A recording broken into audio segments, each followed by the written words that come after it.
Welcome back, everybody. In this video, we're going to be frosting our mini Christmas wreaths.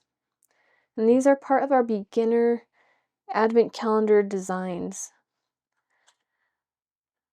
You're able to frost 4 at a time with these mini 2-inch circles. I did create these bases using the base layer guide. You can find these on frostingarts.com. The tutorial video is in the description. You can also find a link under this video to access it.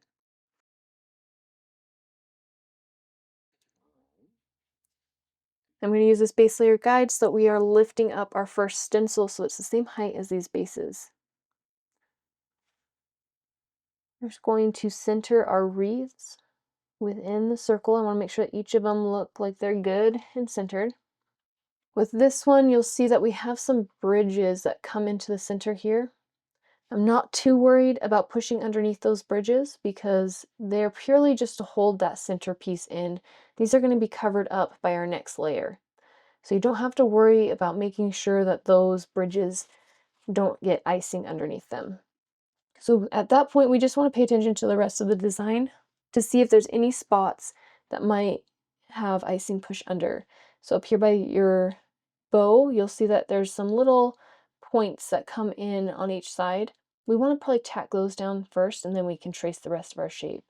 So I'm going to start and just pull from each side and then swipe all the way around and do a big circle. So I'm going to tack down the one side.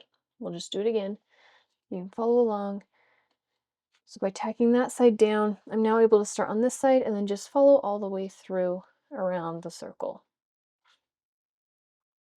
I'm not pushing hard. I'm letting the weight of my hand and spatula apply that pressure. I'm just scraping off some of that excess icing now. Again, tack down that one side. Make sure you have enough icing to get all the way around your design. Now you're going to start on this side and just do a circle. If you can't do a full circle, you can just come across, stop there, and then just keep moving around. You can move your body so that you can get better angle, and then just slowly add more all the way around. Grab your scraper tool. You want to make sure that you're holding about a 45-degree angle. Gently apply pressure and pull all the way across. I'm probably going to do one more swipe. I'm just going to get a little bit thinner. You want to scrape all the way down to that plastic and see your design through that icing. If you can't see your design and you're not scraping the plastic, then your layers aren't thin enough. You got to keep scraping. Anchor in one corner, smoothly peel up from opposite corner. You can see even though we went around in a circle, because our icing consistency was correct, we didn't even smudge underneath those bridges. So this is where your icing consistency is key. You want to make sure that you have kind of a thick toothpaste-like consistency, almost like what you would use to trace your cookie outline when you're flooding. Maybe a little bit thicker than that. I'm going to let these dry all the way. I'm going to turn on my little desktop fan, go clean my tools, and then we'll come back and we'll frost that next layer. We're going to frost our F2 stencil, and that's going to be the green part of our wreath. You want to make sure that you have a nice even outline of black around each of your wreaths. And with this one, we are going to be filling in those bridges in the black, and you can see that we have new bridges on our wreath. Again, I'm not going to worry too much about whether or not those bridges are nice and crisp and clean because it's a wreath. And this is going to be the green part that we're filling in. I do want to pay attention to this bow again. So before we do anything, I'm just going to come in and I'm going to tack down this bow.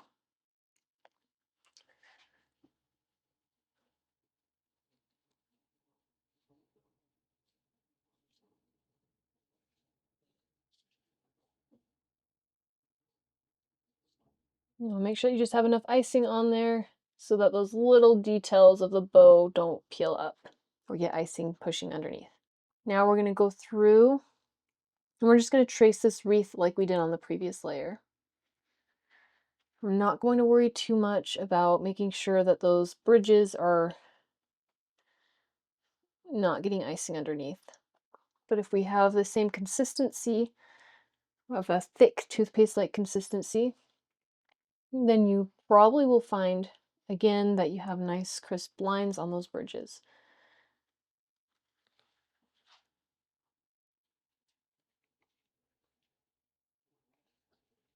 Again, if you're not feeling comfortable doing the whole circle, you can do it in sections. You just want to make sure that you're not pushing towards the outside part of your design.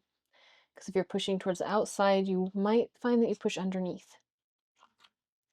So like this, I went one way and then I came the other way. You can do something along those lines if you need to.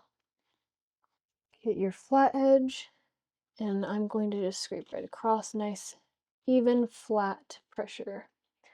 And I'm letting this layer be a little bit thicker because we do have that black underneath the green. I want to make sure that that black doesn't really dull our green down. So I did do it a little bit thicker. You can still see our design coming through, but I'm not actually scraping onto that plastic on this layer. Peel up. We have nice crisp lines. You can see that we filled in those bridges underneath the green here on our black, so you can hardly even tell that we had bridges under there. Our bows look really clean. This is something where if you peel this up and you see that the icing is really runny, like it had run underneath, then your icing was too thin and you just need to thicken up a little bit. If you find that you have really messy edges, like there's bulging icing, then you probably had too thick of icing and were pulling towards the edges of your stencil instead of going with the shape. So use that to kind of troubleshoot at this point, because this is a little bit more detailed of a design in this beginner set of advent calendar designs. So this is one where you really get to experiment with your icing consistency and get it just right. Moving on to our F3 stencil, which is going to be the yellow for the bow. And the reason I'm doing it yellow is if I decide to paint this gold later, the yellow acts as a really nice base to that gold paint. So you can do this any color you'd like. That's just the reasoning behind the yellow bow. Again, we're going to, not shift our stencil. Just shift that back. If you do end up shifting your stencil like that, don't worry, just shift everything back and we'll assess the damage after we're done. So once you get those bows tacked down, you can just come down, and it doesn't really matter how you fill in those circles because they're just circles. Again, you want a thick toothpaste-like consistency so that you don't push underneath your stencil.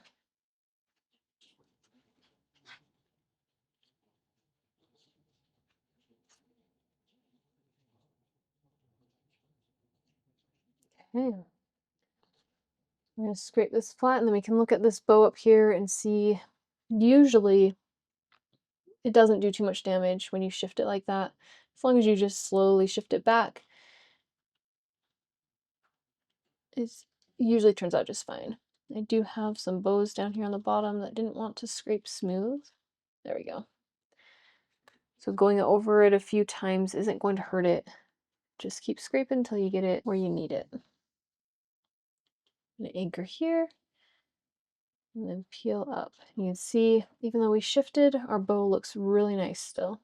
So that just shows how forgiving these stencils are, as long as you have that correct consistency for your icing. I'll let this dry again with our desktop fan, and then we'll come in and I'm going to do the ornaments red. We're on our final layer, the F4 layer.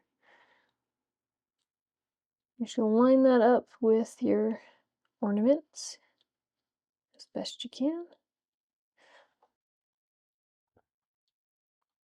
And then I'm just going to swipe down on each of these wreaths.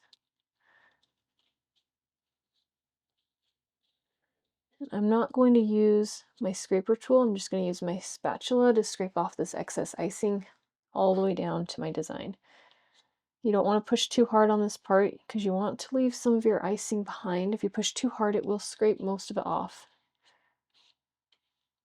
So I'm just kind of holding it at a 90-degree angle and just very gently swiping across. I'm not really pressing hard at all.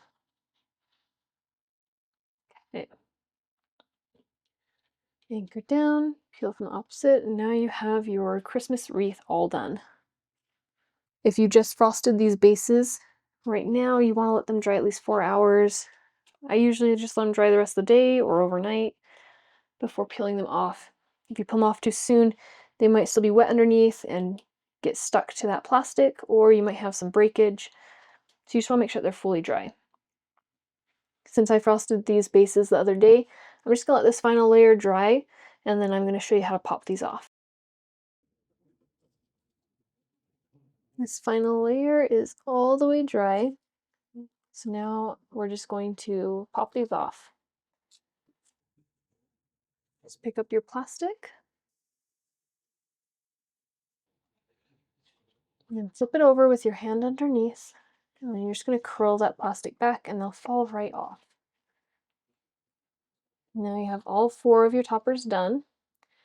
If you are doing the beginner advent calendar set, then by the time you frost all 12 designs, you'll have 4 advent calendars ready to go. If you want to start making these toppers now, you can just stack them just like this, and then store them in an airtight container on a shelf somewhere. And then once it gets closer to Christmas and you're ready to put your advent calendars together, you'll just take these out, attach them to your fresh cookies, let them dry, and then put them in your advent calendars. Before we attach these to our cookies, I'm going to add some gold details. I'm just going to turn this yellow bow gold. So I just add some gold luster dust, I just add some vodka to it. The alcohol evaporates quicker than water, so it won't eat away at your icing. I'm just using this small brush to just gently apply this gold.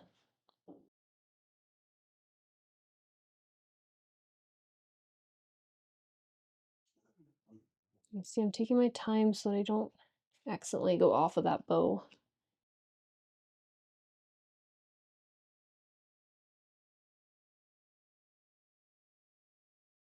This is really going to pull this design together.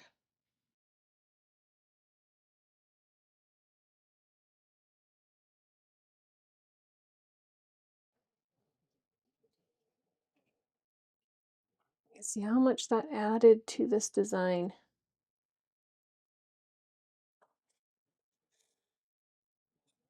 All right, let's attach it to our cookie, and I'm only going to attach one. I'm going to keep the rest of these for when December rolls around and it's actually time to get the advent calendars out the door, because then I have them ready and I can just attach them to fresh cookies at that time. The icing you want it to be about the same consistency that we used for the stencils, maybe a little bit thinner. Trace your cookie and then do a nice squiggle down the middle. When we attach our topper, you're going to use multiple fingers to kind of wiggle that into place. And then swipe off the excess icing that kind of pressed out. That'll give us a nice clean finish.